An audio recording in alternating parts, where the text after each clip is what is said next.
So I made a video a couple weeks ago talking about the Jimmy Butler trade and what it could potentially mean for the Golden State Warriors moving forward with the season and beyond. And at the time of that video, which was about 2-3 weeks ago, which is actually the last video that I made. Sorry about that. But at the time of that video, the Golden State Warriors with Jimmy Butler had a record of 4-1. They were 6th in offense and 7th in defense during those 5 games. Well, now we have a much bigger sample size, and it's time to have some very serious conversations here. With Jimmy Butler, the Golden State Warriors have played 18 games. They are 15-3 in those games. They have the 5th ranked offense during that time, and they have the 2nd ranked defense. It's time to talk. Now, when I originally made that video, I said that while I do think the Golden State Warriors could potentially be a very dangerous threat in the Western Conference, I still didn't think that this would put them on the tier of, say, OKC. I do still think that OKC is going to win the West, but I do feel a lot more confident about the Golden State Warriors in at least giving them an issue, as well as any other team they could potentially face. As of right now, the Golden State Warriors are 6th in the Western Conference, holding onto their spot for dear life as teams like the LA Clippers and Minnesota Timberwolves trail closely behind. And so I do feel like Golden State's chances of making a deep playoff run do rely somewhat on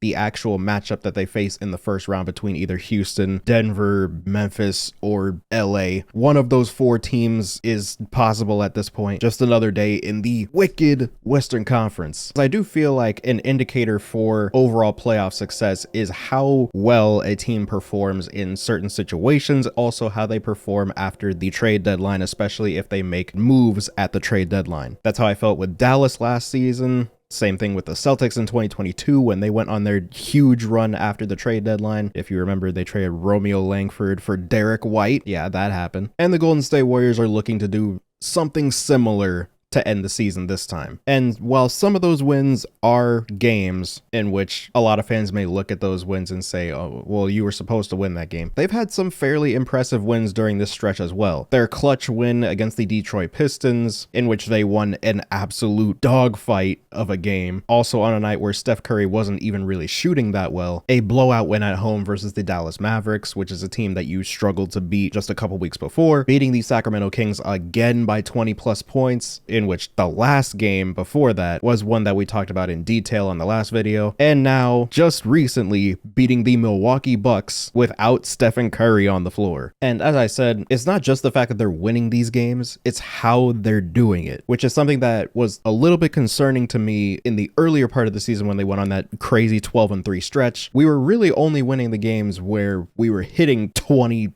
for 40 from 3. Buddy Hield was averaging 20 points around that time, shooting 50% from 3, if you remember that. And that was really the main reason why we were winning a lot of those games to start the years, because we were just hot from 3 to start the season. But as soon as that shooting started to cool down, you saw what happened, and you saw just how difficult it was for this team to get any sort of offensive flow going. But now with the addition of Jimmy Butler and really just the improvement overall of guys like Moses Moody, Brandon Podziemski for the second half of the season, and now Quentin Post, the Warriors have in a way unlocked a new level that they did not have at the start of the season. And part of that is Jimmy Butler. As we said before, the amount of pressure that he is taking away from guys like Draymond Green on the defensive end and Stephen Curry on the offensive end has been really insane to see in real time. Jimmy so far with the Warriors has been averaging 17.2 points, around 6 rebounds, and around 6 assists. His impact has been pretty consistent, especially with things like shot creation, being able to break defenders down off the dribble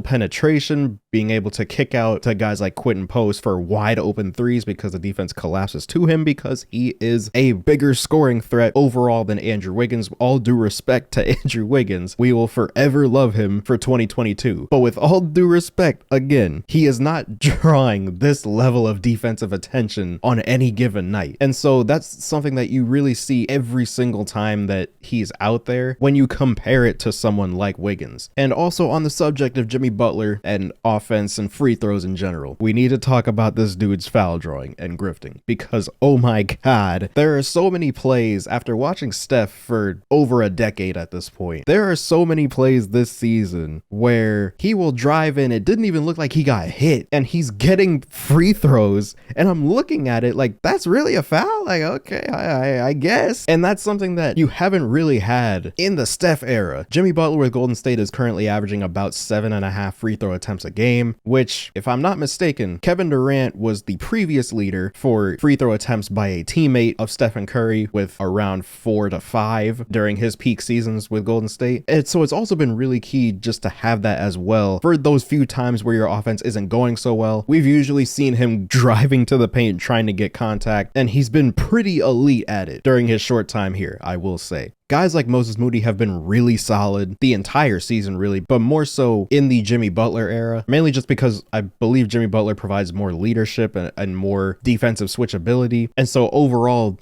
your defense is just more solid. And so guys like Moses Moody are not having to do nearly as much, and in turn are looking a lot better because everybody now has, I'd say, more set roles on that end of the floor. Shout out Jimmy Butler, but also of course shout out to Jerry Stackhouse, who is the Warriors defensive coach this season. As I said, second in defensive rating since Jimmy Butler joined the team. But of course, the thing the Warriors are always known for routinely is their offense. They have really turned themselves around on that end of the floor. I mentioned Steph earlier. Steph has played in 17 games since the Butler trade. In those 17 games, he is averaging 28 points, 6 assists, over a steal, shooting 41% from 3 on 12 attempts per game, and 48% from the field overall. And in the month of February alone, averaged 31 points, had a streak of 4 consecutive 30-point games, and became the player with the most 50-point games after turning 30 years old,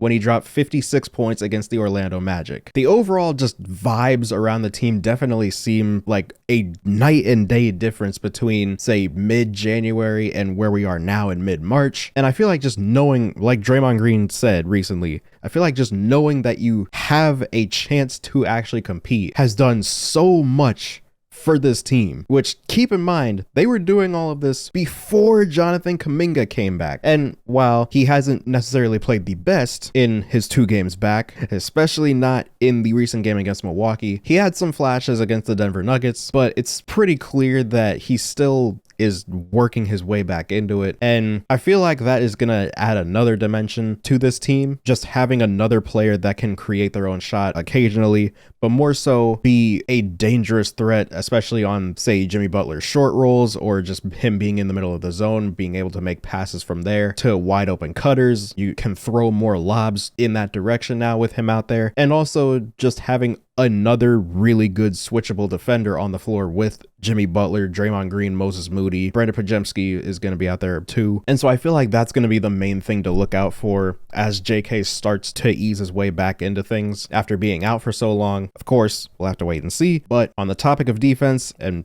going back to defense, I'm all over the place right now, I'm sorry. We need to talk about this dude, Draymond Green, because I tweeted this after the Milwaukee game. Draymond Green is 35 years old. Draymond Green is 6'5". Draymond Green just held Giannis to 0 for 6 shooting in the possessions that he was guarding him. What? I feel like we talk so much about what Steph is doing at age 37 with guys like KD, with LeBron, even DeMar DeRozan to an extent, because people often forget how old he is. What Draymond Green is doing right now at age 35 needs to be talked about just as much, because not only do players at that height not do that, players at age 35 are not doing this. I don't think that Draymond is going to win Defensive Player of the Year, although I would very much like it. Absolutely deserves to have more than one. He should have won in 2015. How does Draymond Green lose the award to Kawhi Leonard when he had 8 more first place votes than him? I digress. Kawhi, fantastic player, but dog, come on. What are we doing? Him still being this level of a defender is, I believe, more than enough to give the Warriors confidence that they can actually go out and compete. And this is something that, as I said before, Draymond has said before this season. He's mentioned the difference in mentality that the team has had overall since the start of the season until now. And it does feel like the Golden State Warriors, again, as Draymond said, are going into every game now, truly believing that they can win every game. The Golden State Warriors were under 500 the first game that Jimmy Butler played. If you would have told me 2 weeks before the deadline that the Golden State Warriors would have a chance to win 50 games this season, I would not believe you. But that is the situation that we are in right now. The Golden State Warriors are 40-29 with 13 games left. And they have a bunch of winnable games down this home stretch of the season, which is going to again be key not only for building momentum going into the playoffs, but also standings. The Golden State Warriors are currently the 6th seed in the Western Conference. They are 2.5 games out of 5, 3.5 games out of 3, and 4.5 games out of 2, which I don't think that 2 or 3 seed should really be in play because the Lakers and Rockets are going to continue winning games. So I don't think that that's really going to be in reach. But 4 seed, 5 seed, Memphis and Denver are pretty interesting. There is always the possibility that the Warriors remain at 6, which I don't think is really the end of the world because you would rather just not be in the play-in tournament. You would probably be way more confident in their chances of winning a single elimination game, but you'd rather just not do it. You'd rather just not have to deal with that. We'll definitely see what happens there. The Golden State Warriors play the Toronto Raptors on the day that this is going up. They play the Atlanta Hawks, the Miami Heat, the New Orleans Pelicans, the San Antonio Spurs, the Memphis Grizzlies, the LA Lakers, the Denver Nuggets, the Houston Rockets, the Suns, the Spurs again, the Blazers, and the Clippers on the last day of the season. 13 games. There are 10 winnable games in that stretch, I believe. Toronto, Atlanta, Miami, New Orleans, San Antonio, I think, quite frankly, the Warriors should win. The only tough game I can see is New Orleans because they have just been actually winning games recently. Zion has been fantastic in his limited minutes. And so I do believe that that game is going to be way closer than a lot of people might give it credit for just looking at New Orleans' record. Other than that, I can see Golden State winning